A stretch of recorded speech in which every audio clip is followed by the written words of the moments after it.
తెలంగాణ ముఖ్యమంత్రి Revanth Reddy red diary open చేశారని చెబుతున్నారు. దీంతో ఇప్పుడు అధికారులు బిక్కుబిక్కుమంటూ విధి నిర్వహణ చేస్తున్నారనే టాక్ సెక్రటేరియట్లో నడుస్తోంది.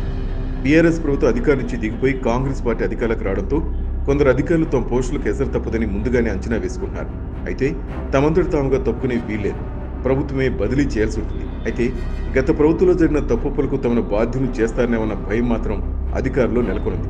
అందుకే బితుకుమంటూ తమ కార్యాలయాలకు వచ్చి వెళ్తున్నట్టు తెలిసింది. అయితే గత ప్రభుత్వానికి అత్యంత దగ్గరగా ఉంటూ ఆరోపణలు ఎదుర్కొన్న సీనియర్ అధికారుల పేర్లు ఆ రెడ్ డైరీలో ఉన్నట్టు తెలుస్తోంది. దీంతో వారు సీఎం రేవంత్ రెడ్డిని కలవడానికి కొంత సమయం కూడా తీసుకున్నారు.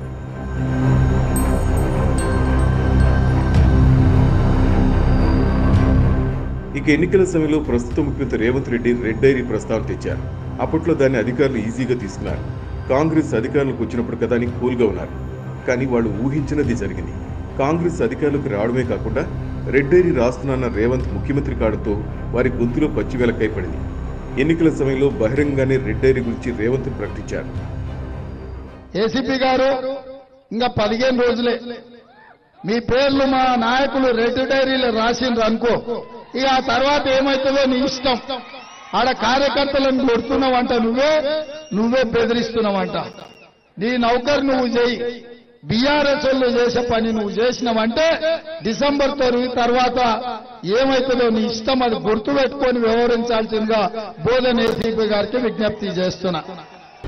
బీఆర్ఎస్ కు అడ్డంగా కొమ్ముగాస్తున్న అధికారుల పేర్లను తాను రెడ్ డైరీలో రాసుకుంటున్నానని, అధికారులకు వచ్చిన వెంటనే వారిపై చట్టపరంగా చర్యలు తీసుకుంటామని హెచ్చరించారు కూడా.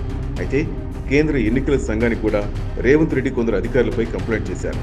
అప్పుడు DGP Anjani Kumar, city police commissioner C V Anand, Aravind Kumar, Jayesh Ranjan వంటి అధికారులపై కంప్లైంట్ చేశారు. ఇతర పార్టీలకు ఎవరూ నిధులు ఇవ్వకుండా కొందరు అధికారులు పారిశ్రామికవేత్తలను, కాంట్రాక్టులను బెదిరిస్తున్నారంటూ కూడా ఆయన తన కంప్లైంట్లో పేర్కొన్నారు. బీఆర్ఎస్ తరఫున వారే విరాళాలు వసూలు చేస్తున్నారు కూడా రేవంత్ రెడ్డి కొందరు అధికారులపై కంప్లైంట్ చేశారు.